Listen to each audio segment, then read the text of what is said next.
Sangam tiya.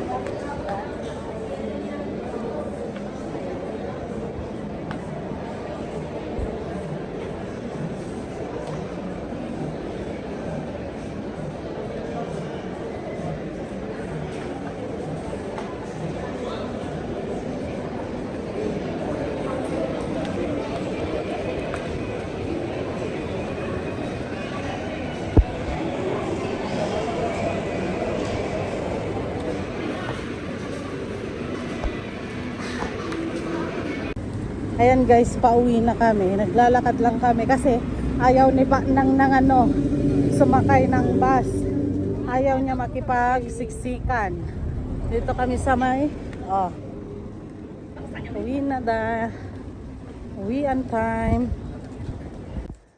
Ayan na guys, unboxing na ni Baknang yung in-order niya sa Oysho. Tingnan nga natin kung ano yan. Kasi hindi niya sinasabi kung ano yan guys. Over. Ito. Ayan. Sige ba nang buksan mo. Ganun pala. Ayan. Ganda naman ng packaging.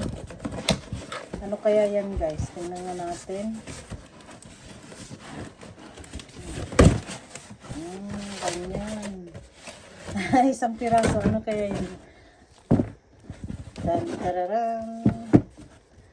Ano yan ba nang may ano pa siya paglagyan ng kwan ng sapatos pag pakita mo ang pangalan Oysho.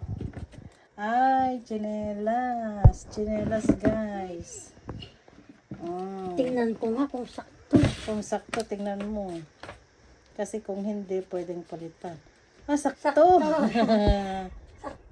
Sakto. 35, ganyan, 34, 35. Hanga na. Ayan guys, may ano na si Baknang. Gagamitin niya bukas. Ang cute. Nakakaputi ng paa, di ba? Ang cute. Binili niya sa Oysho. Magkano yun Baknang? Pakita mo nga yung presyo. Oysho. 15 euros and 99 cents. 16 euros kamo na lang. Ayan, ang cute niya guys. Oysho chanclas. Gano'n na. Ikaw man. Ayan na yung chanclas ni Baknang. Ang cute, di ba? Maganda kasi ang quality ng mga paninda nila sa Oysho guys. Kaya bili na rin tayo. Yan o.